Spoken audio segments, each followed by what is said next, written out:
Mr. Chair, ready to start the meeting. I apologize.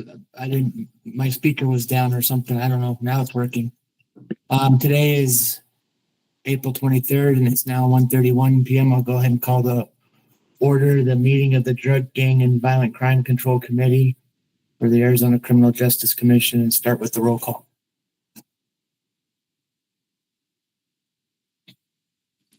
Lance Spivey. Present. We're having audio.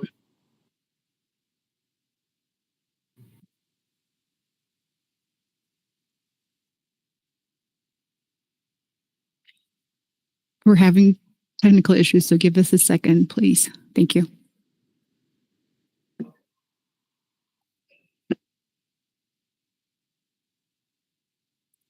Mr. Chair, will you please speak one more time? We just want to make sure that we can hear you in the room. Can everybody hear me okay now? That's better. Thank you, sir. Perfect.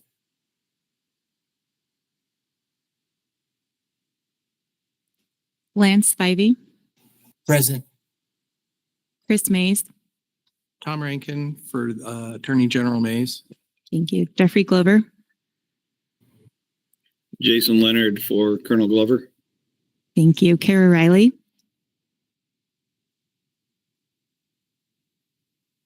Michelle Burns. Here. Thank you. Mr. Chair, we have a quorum. Thank you. I'll move on to item number 2, approval of minutes from the previous meeting of January 14th, 2025. Has everybody had a chance to review the minutes?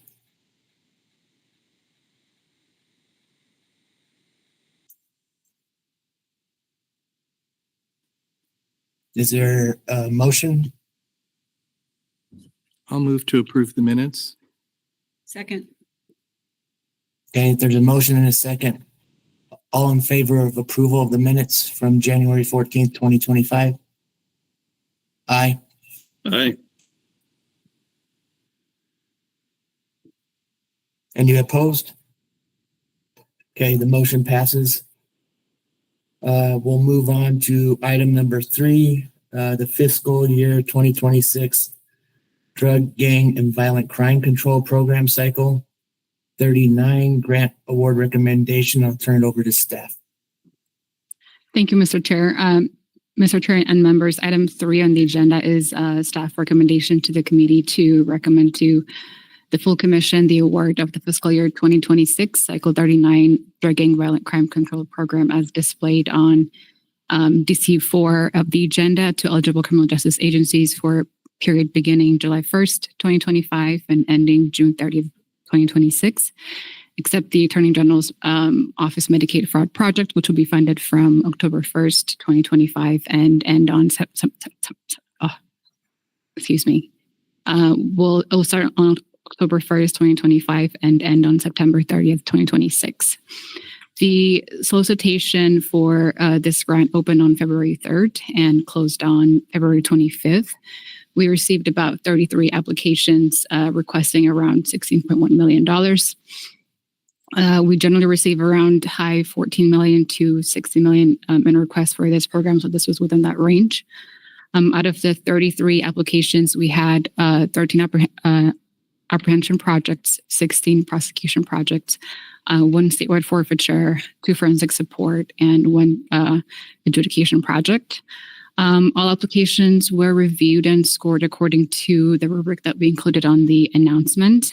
In addition to the scores and alignment with the statewide strategy, we considered additional elements when drafting this recommendation, such as maintaining funding between the Tier 1 apprehension prosecution projects in each county, prioritizing funding core operation projects, and avoiding multiple support positions before we meet the need of the core positions. With that said, staff is recommending a total award of $9,142,496.04. Of this amount, $3,200,420.96 will be allocated for apprehension projects. $3,498,637.90 will be allocated for prosecution. $645,750 $756 will be allocated to forfeiture. $457,213.54 will be allocated for forensic support, and $1,340,467 will be allocated for drug adjudication project. The program utilizes 3 funding sources to support the recommended total award of $9.1 million. The federal burn jag amount, it will be $4,348,360.60. The state drug and gang enforcement account will be $2,534,344.93. And the local match fund will be $2,259,790.51. Can I interrupt with just a couple questions before Sure. you move on?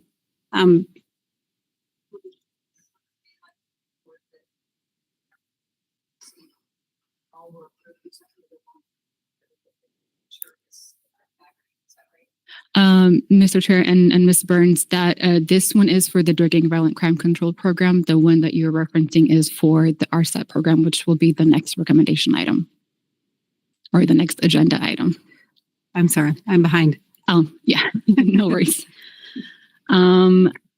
So this recommendation would support $5,671,279.31 in personal services, $2,193,340.31 in employee-related expenditures, $220,101.40 in overtime expenses, and $1,057,775.02 in professional and outside services. So majority of the funding will be funding personal services, including the professional and outside services. Those are the task force project that are working on the projects, or the task force agencies that are contracting them that are working on the project. Table DC2 of the agenda on page 7 has the program size change from the fiscal year 25 to 26. You'll see we've had a burn jag and a match fund increase on that, and then the DA fund showed a decline. But overall, the program size will have increased by $467,000.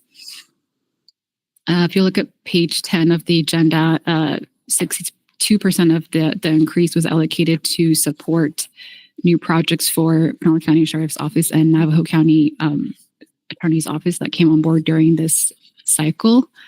They were both, though they were new projects on the 26 cycle, they were prior grantees, but did not apply for the 25 cycle. The remaining 38% of the increase was distributed across the rest of the projects. This recommendation complies with state and federal guidelines. The state drug and gang enforcement account, ARS 41-2402, has a distribution limit that stipulates that 50% of up to 50% of the funding to be allocated to law enforcement, up to 50% of the funding to be allocated to prosecution, up to 30% to courts, up to 30% to correction agencies, and up to 30% for criminal justice records and integration. And this recommendation complies with this statute. The federal burn jag has a couple of stipulations. The first one is a variable pass-through requirement. We're required to pass through a portion of the burn jag amount to local governments. The required pass-through amount for this award is 73.5%, and the recommendation passes at 83.3%. Could you explain that a little bit more? I read about the pass-through, but I didn't quite understand it, if you don't mind. Sure, Mr. Chair and Ms. Burns. So the BJ has, when we get the burn jag amount, there's a portion of it that has to be sent to local unit of government, so not as state entities, and to support efforts that are occurring in the local level. And so there's a portion of it that gets allocated out of each federal burn jag award. There's a percentage that that we're required to pass through to the local, to the local governments. And Thank you. that amount is 73.5% for this award. Thank you. And the recommendation would pass at 83.3%. The next burn jag requirement is the less than 10,000 jurisdictions amount. So based on the burn jag, another formula that they use at BJA is if the allocation amount for the local jurisdiction is less than $10,000, BJA won't grant those amounts to those jurisdictions. Instead, they'll send the total of those amounts to the state burn jag funding. And then as a state administrating agency, you've got a couple of options. We can grant out that amount to those jurisdictions, or we can we can allocate that amount to a state police agency that provides statewide benefits to those jurisdictions. So historically, the commission has chosen the latter option. And you'll see that staff has allocated at least that amount in federal funds to Department of Public Safety Forensic Support Project. That amount for this grant year is $232,051. Lastly, you'll see the Attorney General Medicaid Fraud Project has a project period that starts on October 1st, 2025 and concludes on September 30th of 2026, which is different from the other project periods. This is because the project provides a matching fund to a federal grant, and as such, the project needs to run concurrently with the federal fiscal year and then also be funded with the state funds. And with that, I'm available for any questions on this recommendation. Thank you. Are there any additional questions? I have one more question. Could you explain there's some discussion in your report on the local matching funds. Where does that come from?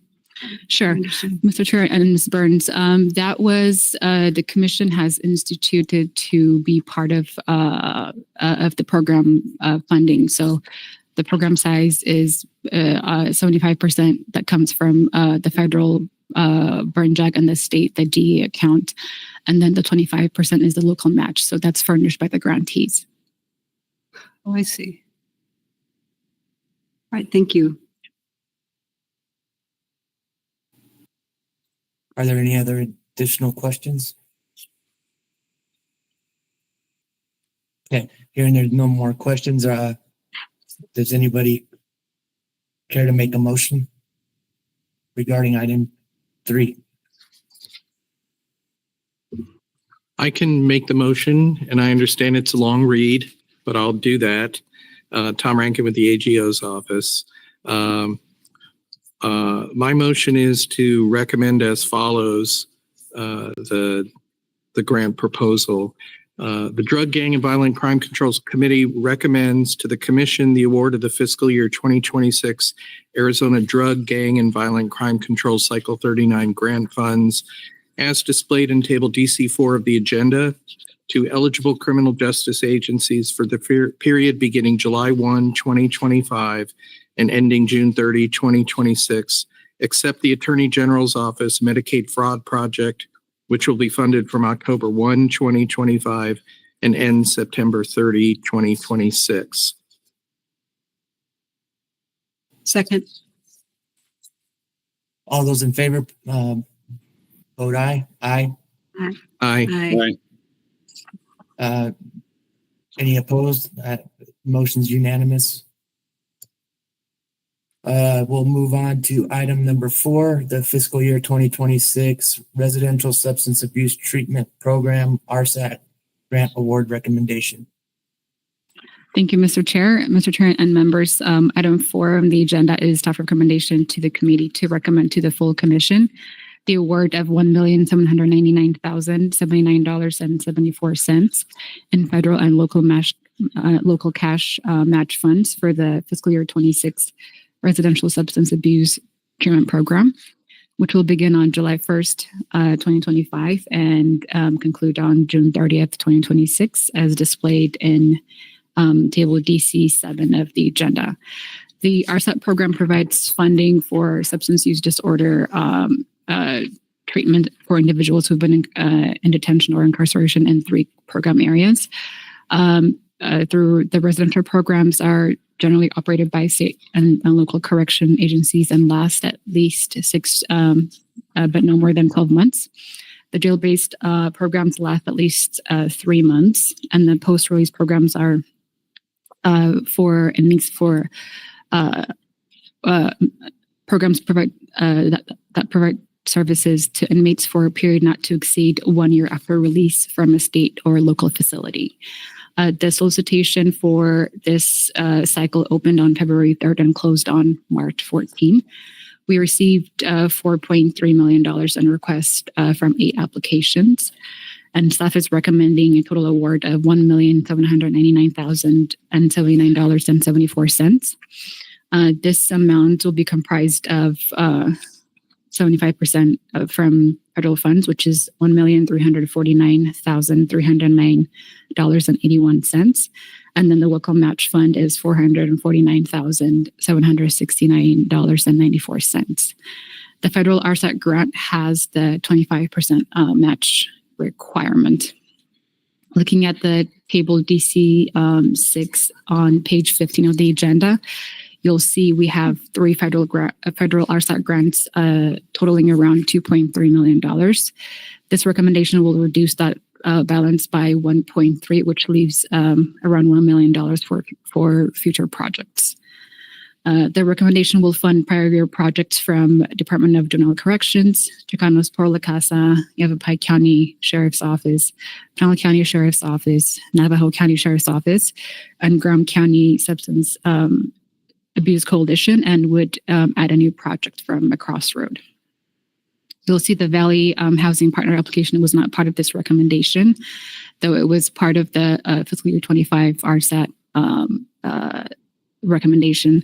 The grantee was not able to expend their grant funds due to their inability to meet the liability business insurance requirement. And they've included that request on the 26th application, which is not an eligible grant expense for the RSAT grant. Therefore, we do not include them on this recommendation. The federal RSAT grant requires at least 10% of the recommendation to be allocated to local correctional or detention facilities. This allocation would comply with this requirement at 46%. And with that, I'm available for any questions. Thank you. Are there any questions regarding the RSAT grant?